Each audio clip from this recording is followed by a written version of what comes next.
Buenos días, iglesia, y bienvenidos a todos que están asistiendo a través de Facebook Live. Me llamo Pablo Vidal y estamos con ustedes desde The Prayer House Church, acá en Toronto, Canadá. Y mira, les cuento de que en la iglesia canadiense estamos haciendo una serie sobre el libro de Nehemías. O sea, el estilo que tenemos en iglesias tales como esa es que tiene la tendencia de tener series en donde van por un libro entero de la Biblia. Y más o menos, dependiendo de cómo es el libro, qué tan largos son los capítulos, casi siempre tratan de hacer para que sea un capítulo cada domingo. Y en este caso estamos haciendo Nehemías. Y el día de hoy no vamos a empezar una serie necesariamente, pero hay como un tema de lo cual les quería compartir, porque a mí también me impactó cuando me di cuenta de esto. ¿Se acuerdan de las semanas anteriores que hemos hablado bastante sobre reyes como Saúl, como David, sobre la unción, sobre cómo esto era el pueblo de Dios, cómo la presencia de Dios habitaba en medio de su pueblo a través del arca del pacto, por ejemplo? Que originalmente cuando los israelitas entraron a la tierra prometida, llevaron la presencia de Dios en una carpa móvil, lo que llamamos el tabernáculo, que se podía construir y después de construir, moverlo, ¿no? Y existía por un tiempo en la ciudad de Shiloh, que quedaba más o menos en la parte norte de Israel. Pero David, desde que él se hizo rey, él siempre tenía el deseo y la intención de traer a la presencia de Dios a Jerusalén. Entonces, unos años después de que empezó a reinar, eso es exactamente lo que hizo. Él mandó para que traigan el arca del pacto, en vez de estar en el tabernáculo en Shiloh, que trajeron todo a Jerusalén. Entonces también trajeron el mismo tabernáculo a Jerusalén. Y la presencia de Dios ahora habitaba en la ciudad, donde, mira, la razón, algo que yo no dije la vez pasada, la razón por lo cual David tenía el deseo de que Jerusalén sea la capital de Israel, porque algo que no muchos saben, de que la capital original de Israel, durante la época de cuando todavía era Saúl y cuando David empezó a reinar, era Hebrón. Hebrón queda más o menos al sur, más o menos cerca del Mar Muerto. Todavía, no sé si todavía existe por ahí. Pero la razón por la cual David tuvo el deseo de que la capital y donde realmente la presencia de Dios estaría en medio de su pueblo era Jerusalén, es porque en Jerusalén, o sea, la ciudad no era tan grande como es ahora, por ejemplo, o ni siquiera durante la época de Jesús. Pero la ciudad, muchos han escuchado la palabra el monte de Sión, por ejemplo, ¿no? El monte de Sión es una de las montañas por donde está construida la ciudad de Jerusalén. O sea, por ejemplo, si vienen acá a Toronto algún día, se van a dar cuenta de que la ciudad más o menos es muy plano, y va como descendiendo poco a poco. O sea, si tú empiezas en la parte norte, los que son canadienses saben de lo que estoy hablando. Empiezas al norte y vas acercándote al sur, te vas a dar cuenta que la tierra va bajándose, bajándose, pero es muy sutil hasta que llegas al lago Ontario. Los que están viendo esto desde Perú o cualquier otro país lo pueden buscar en Google Maps o Google Tierra y van a darse cuenta que tenemos el lago al sur de la ciudad y va descendiendo así. Los que están en Lima, Perú, por ejemplo, y los que algunos se han ido a Lima, la ciudad está construida sobre un barranco enorme. Ustedes pueden entrar a YouTube, pueden entrar a Instagram y especialmente si ponen Miraflores, se van a darse cuenta, tienen el mar, pues tienen el Pacífico, y entonces tienen este barranco enorme, muy grande, ¿no? Y sobre ese barranco está toda la ciudad de Lima. En el caso de Jerusalén, Jerusalén fue construido sobre estos montes, el monte de Sión. Y uno de estos montes se llamaba el monte Moriah.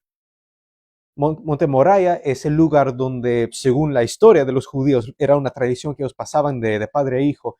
Es el monte donde Abraham estaba al punto de sacrificar a Isaac. Incluso muchos años después, donde fue construido el templo de Salomón, fue sobre específicamente el monte Moriah. O sea, ahí donde Dios básicamente le dijo a Abraham que no matara a su hijo, que él ahora ha visto en su corazón de que él temía a Dios y él estaba dispuesto incluso a dar su hijo como una ofrenda ante Dios, y Dios proveyó un cordero. Entonces, sobre ese lugar, fue un lugar que tenía mucho significado para los judíos, porque tenían la historia de Abraham. Entonces, por esa razón, David tuvo el deseo de traer a la presencia de Dios, el arca del pacto, a Jerusalén. Y por eso también tenía el deseo de construir el templo. pero como hemos hablado antes, él mismo no construyó el templo porque Dios dijo, mira, aprecio que tengas ese deseo, pero hay demasiada sangre sobre tus manos. Era un hombre de guerra, mató muchas personas, pero dijo, pero tu hijo, él sí va a construir una casa para mí. Lo que sí Dios le permitió, todos los planos, toda la arquitectura, toda la estructura, todo eso sí lo diseñó David, eso sí. Pero antes de que él muriera, pasó todos esos planos como una herencia para su hijo. Y dijo, hijo, te entrego esta tarea de Dios para que tú seas el que construya esto. Y dijo, sí, papá. Y lo hizo. Pero ustedes saben la historia de que después de que David y Salomón murió, mira, en total, Judá, porque en la época de Rehoboam era el hijo de Salomón, el nieto de David, en su reinato el reino de Israel se dividió entre el norte y el sur. El sur se mantenía el nombre de Judá, porque el tribu de Judá era el tribu más grande en esa área, pero también incluía el tribu de Benjamín. Pero los otros 10 tribus del norte, ellos mantuvieron con el nombre Israel. En total, el reino del norte de Israel tuvo 19 reyes. De esos 19 reyes, solo uno más o menos sirvió a Dios. Jehú, para los que estaban curiosos. En la primera parte de su reinato servía al Señor, pero después más adelante se apartó. Pero si quieres ser generoso, ok, uno de 19. El peor de esos reyes, ustedes quizás han escuchado su nombre, Acab. Acab, ¿se acuerdan de la ciudad de Acab y Jezabel, que quería matar a Elías? Pero el reino del sur tuvo en total 20 reyes. 20 reyes, y de esos 20 reyes tenían un récord un poco mejor que Israel del norte. No todos servían al Señor, pero al menos 8. 8 de 20 reyes servían al Señor. Y es por esa razón que el reino del norte fue el primero que fue conquistado. El reino del norte, Israel, fue conquistado por el imperio asirio, más o menos unos 700 años antes de Cristo. El reino de Judá en el sur duró más o menos unos 100 años más. Pero en el año 600 antes de Cristo, Babilonia. Primero Babilonia conquistó al imperio asirio.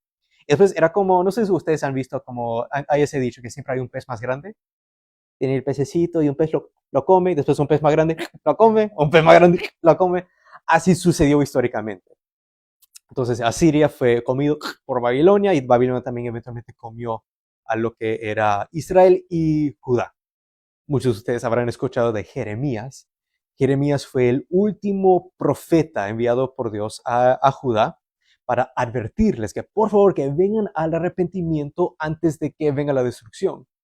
Porque en el pasado, cuando, mira, después de que Asiria conquistó a Israel en el norte, también trataron de comer, por decir, trataron de conquistar a Judá, trataron de conquistar a Jerusalén. Eso fue durante la época del profeta Isaías y el rey Ezequías, por ejemplo. Y por el hecho de que ellos sí se arrepintieron de sus pecados, sí empezaron a ayunar, orar, interceder y pedirle perdón a Dios, pedirle misericordia a Dios, Dios salvó a Jerusalén. Esa es una historia para otro momento. Pero o sea, el punto es de que mientras que el pueblo se arrepentía, mientras que el pueblo estaba bien con Dios, Dios protegía a su pueblo. Entonces, mira, exactamente lo mismo hubiera sucedido si es que el pueblo le prestaba atención a Jeremías. Jeremías fue enviado por el Señor, por favor, darles la advertencia que Nabucodonosor, el rey de Babilonia, está al punto de venir y conquistar tu tierra. Él va a destruir la ciudad, va a matar a un montón de ustedes. Él va a destruir el templo incluso. O sea, la advertencia dice que si ustedes no se arrepienten de sus pecados, mi presencia se va a ir. Y sin la presencia de Dios, ya no iba a haber protección. Y para los que nunca han leído el libro de Jeremías, lo pegaron, lo metieron preso, en una ocasión hasta lo metieron a un pozo para que muriera ahí de hambre. Felizmente había un siervo del rey. El último rey de Judá era el rey Sedequías. Había un siervo del rey Sedequías que tuvo piedad. Él sí creía en la advertencia de Jeremías, entonces dijo, rey, por favor, no lo dejes morir, si no va a venir una maldición sobre nosotros. Y el rey, ok, ya, sácalo. Pero ya era muy tarde. Lo sacaron del pozo y todo eso, pero ya era muy tarde. El pueblo ya estaba en mucha rebeldía. El mismo rey Sedequías se rehusó. Dijo, no, yo no me voy a arrepentir. vamos a luchar hasta el final. Él trató de formar una alianza con Egipto. Egipto también en esa época también estaban en peligro, porque decían, como el pez, Babilonia ya conquistó a Siria, están al punto de conquistar a Judá, y en inglés decimos, who's next? O sea, ¿quién sigue en la fila? Sería Egipto. Y un spoiler, sucedió, Babilonia también conquistó a Egipto. Pero, o sea, él dependía, Ezequías tuvo su ejército y dependía de que los egipcios también iban a ver como refuerzos. Entonces iba a ser en su mente 2 contra 1. Y así vamos a vencer. Imagínense, los egipcios nunca vinieron. Estaba completamente solo Sedequías con Judá. Y obviamente luchando uno contra Babilonia. Babilonia en términos futbolísticos les sacó una goleada. Les ganó por goleada. Conquistaron a Jerusalén, destruyeron los muros, destruyeron el templo. Miles de personas fueron asesinados por los babilonios. El mismo Sedequías fue capturado. Él trató de escaparse de la ciudad de Jerusalén con sus hijos, con su familia. Incluso, una de las razones por la cual salió corriendo con su familia es de que una de las profecías que había dado Jeremías era, rey, si tú no te arrepientas, tus hijos van a ser asesinados frente tuyo y tú vas a vivir como un esclavo por el resto de tu vida. Ciego, incluso le dijo. Entonces eso también, al ver de que el ejército babilonio estaba ya destruyendo la ciudad alrededor de él, los egipcios no llegaban, dijo, okay, no le quedaba, tengo que correr, tengo que huirme ya. Él trató de escaparse de la ciudad de Jerusalén con sus hijos, con su familia, con sus siervos, y unos soldados pues, de Babilonia le dijeron a Nabucodonosor, oye, el rey Sedequías y su familia y un montón de sus hombres están escapándose. Entonces, persíguenlos. Entonces persiguen a Sedequías, los encuentran en medio del desierto tratando de huirse, los rodean y Nabucodonosor matan a todos, excepto al rey y a sus hijos. Pero todos los demás, pues ahí, se rinden, están bajo arresto y mira, se cumplió, es muy triste, se cumplió la profecía de Jeremías. Frente a Sedequías, lo último que él ve es sus hijos siendo asesinados por los babilonios, por Nabucodonosor. Y les digo que fue lo último que él vio, porque después nos dice la Biblia de que Nabucodonosor lo hizo ciego, le sacó los ojos. Es una historia terrible, pero pónganse a pensar qué hubiera estado ocurriendo en la mente de Sedequías en ese momento. ¿Por qué no le presté atención a Jeremías? Él me advirtió de todo esto. Lo único que teníamos que hacer era arrepentirnos, no dejar que de la presencia de Dios se quite de nosotros. Pero sin la protección de Dios, sufrieron las consecuencias. Y Sedequías nos dice la Biblia que él vivió como un siervo, como un esclavo, ciego en Babilonia hasta el día que él murió. Terminó mal, es una historia muy triste. Imagínate, y recuerdo la vez pasada dije, ponte a pensar en los judíos que no fueron asesinados, que simplemente fueron tomados como cautivos a Babilonia. Y conocemos algunos de sus nombres, por ejemplo, ¿se acuerdan de Daniel? Daniel y sus amigos. Ellos fueron parte de ese grupo que no fueron asesinados por los babilonios, pero como eran hombres inteligentes, dicen, no, estos jóvenes sí nos van a servir. No los maten, sino va a ser un gasto, pues por gusto los matan. Había un grupo, literalmente miles de judíos fueron llevados en cautividad a Babilonia. Y siempre me he puesto a pensar, ¿cómo hubieran sentido los judíos siendo llevados como prisioneros de guerra a Babilonia, una tierra que no conocían, en un idioma que no conocen, una cultura que no conocen, una cultura pagana incluso? ¿Cómo se hubieran sentido mirando atrás, por la última vez, mirando atrás a su ciudad? Todo encendido en fuego y mirando el templo, donde es que si una vez estaba la presencia de Dios, donde iban con esa confianza de que si ofrezco mi sacrificio y el sacerdote está ahí, yo puedo ser perdonado de mis pecados, yo puedo ser purificado delante de Dios. Al ver todo eso encendido, destruido, los muros quebrantados completamente, ¿cómo se hubieran sentido? Y también hasta la ley, porque recuerda que tenían uno de los grandes tesoros que tenía el pueblo de Israel era el Torá. Ahora, en esta época, los judíos no hubieran tenido todo lo que es Génesis hasta Malaquías, pero sí, por seguro hubieran tenido el Torah. Por mínimo, yo creo que tenían más que solo el Torah, pero por mínimo tenían los libros de Génesis hasta Deuteronomio. Eso es lo que llamamos el Torah.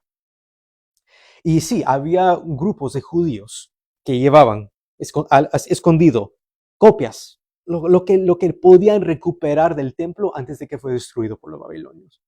Era como un tesoro para ellos, pero para la mayoría, mira, 70 años en Babilonia, en cautividad. Y ellos también se casaron, tuvieron sus hijos, entonces sus hijos todavía tenían la sangre judía, pero por nacionalidad, ahora muchos de ellos eran babilonios. Después, cuando Persia también fue el pez más grande, Persia eventualmente conquistó a Babilonia. Ahora muchos nacieron en Persia. La reina Esther, por ejemplo, una de las grandes heroínas de la Biblia, ella nació en lo que ahora es Irán. Ella técnicamente era persa por nacimiento, pero por sangre era judía. Y por eso ella salvó a su pueblo. Eso es una predica para otro momento. Pero el punto es de que estas generaciones que se criaron por 70 años en cautividad fuera de Israel, muchos de ellos no pudieron retener la ley de Dios. Se había perdido su cultura. Eso, mira, hasta lo vemos el día de hoy.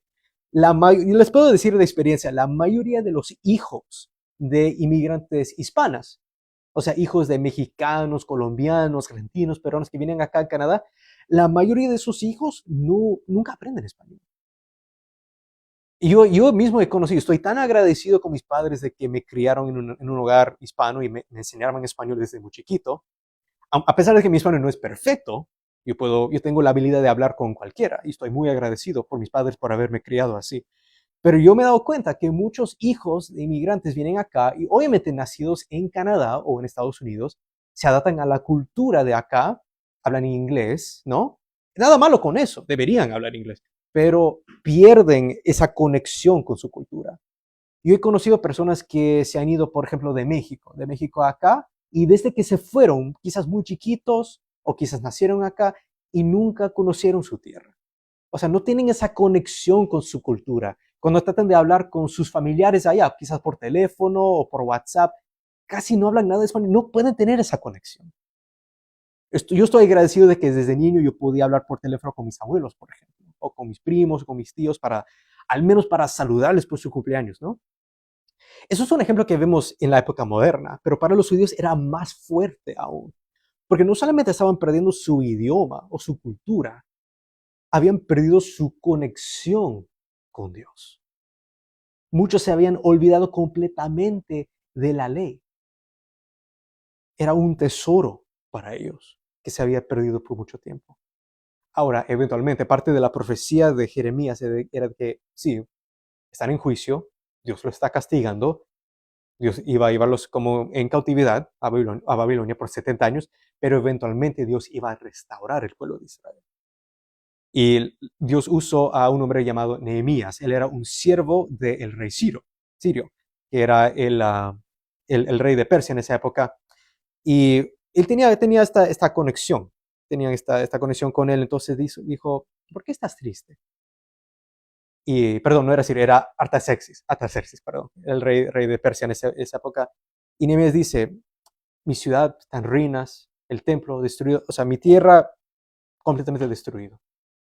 Y yo siento como que no hay nada que pueda hacer. El rey, o sea, el favor de Dios viene sobre el rey y dice, ¿qué puedo hacer? ¿Qué puedo hacer yo para asistir? Entonces él ora, Dios, dame favor delante de los ojos del rey, porque él tenía el deseo, yo quiero regresar, yo quiero llevar a mi pueblo a regresar y para reconstruir todo lo que se había destruido. Y mira, el rey no solamente le da permiso para regresar a la tierra de Judá, sino hasta le da soldados, le da equipaje, le da recursos. No, aparte de solamente el permiso, te dice, con su bendición, anda. Entonces él va con un grupo muy grande y hasta con soldados persos. Van y para reconstruir los muros de Jerusalén, reconstruir sus casas, y también eventualmente bajo otro hombre que se llama Zerubabel, reconstruyen el templo que se había también destruido. Pero al final del día, ¿estaban yéndose solamente para reconstruir edificios? O sea, lo que era sagrado de ese lugar eran los ladrillos o las piedras. No.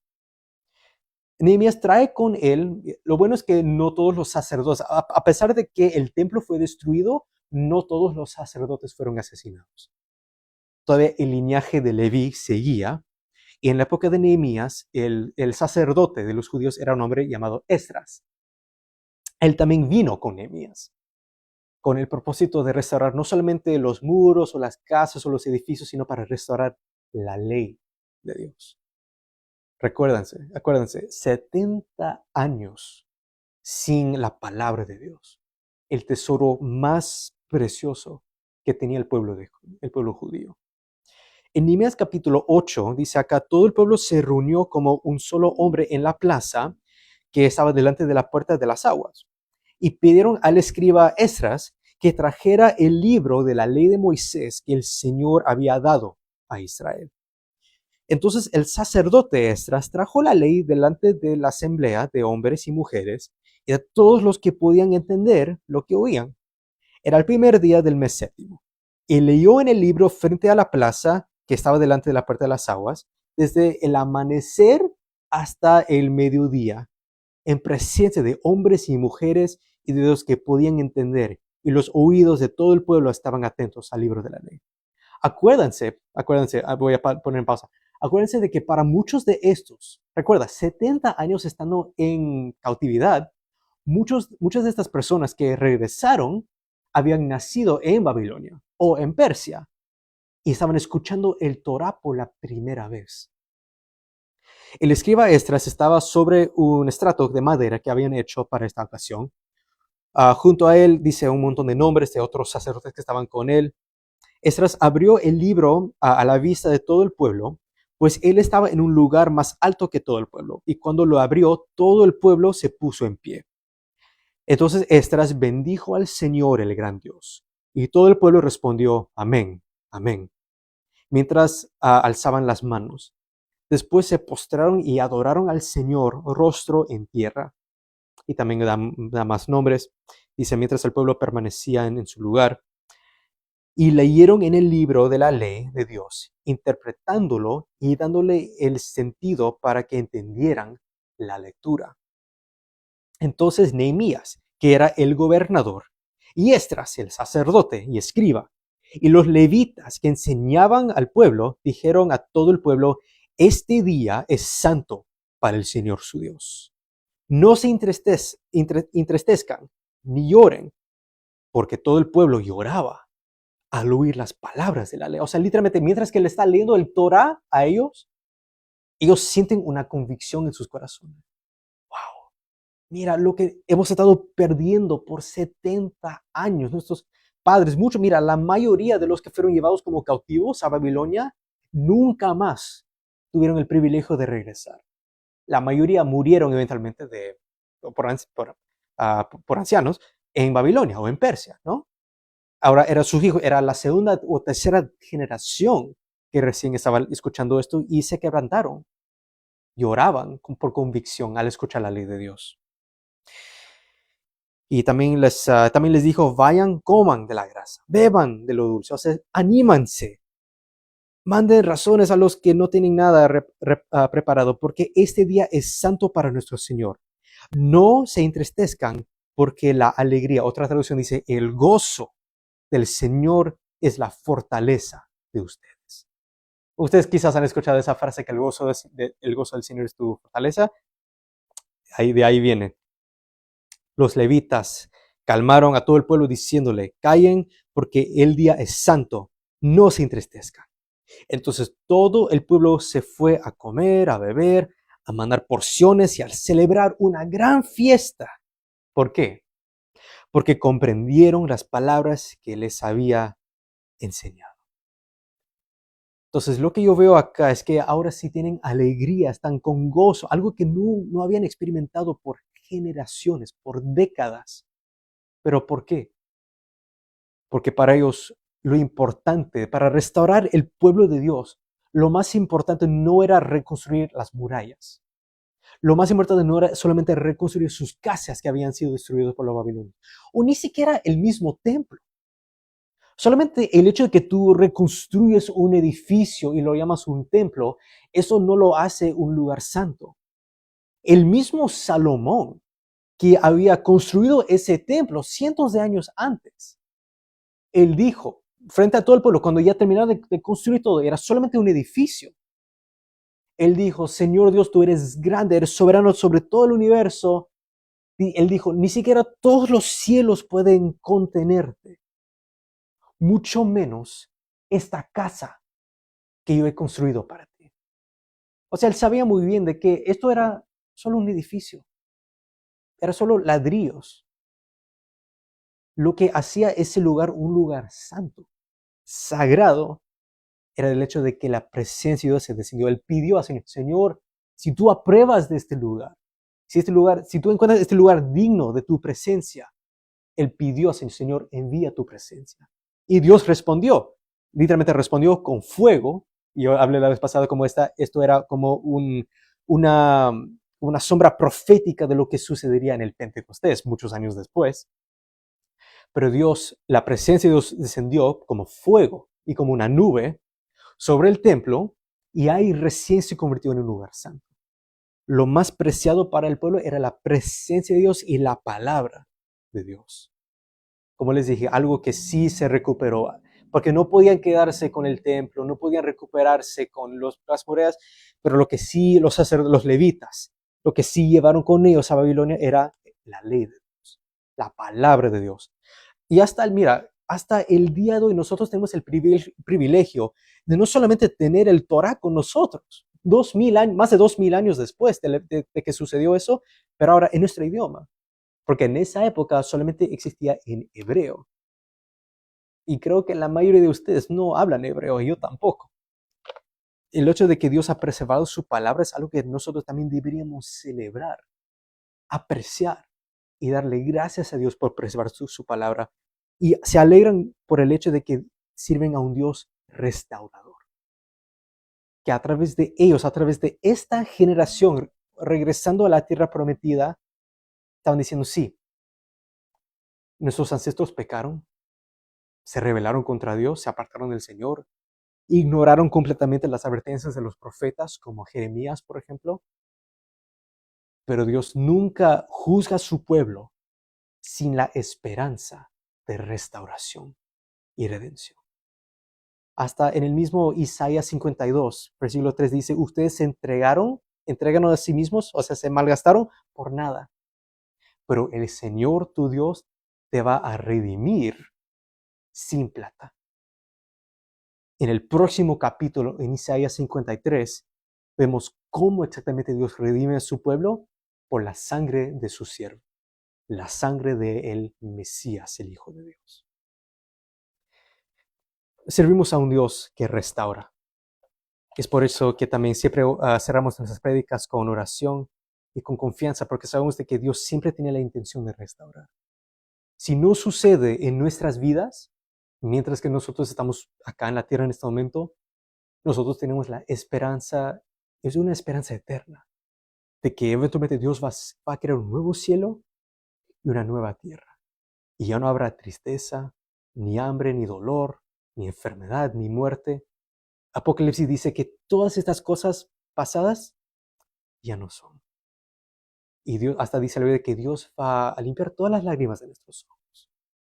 Eso es la esperanza que nosotros tenemos por el hecho de que Dios vino para restaurar. Jesús dijo, el enemigo ha venido para robar, matar y destruir, pero yo he venido para dar vida y vida en abundancia.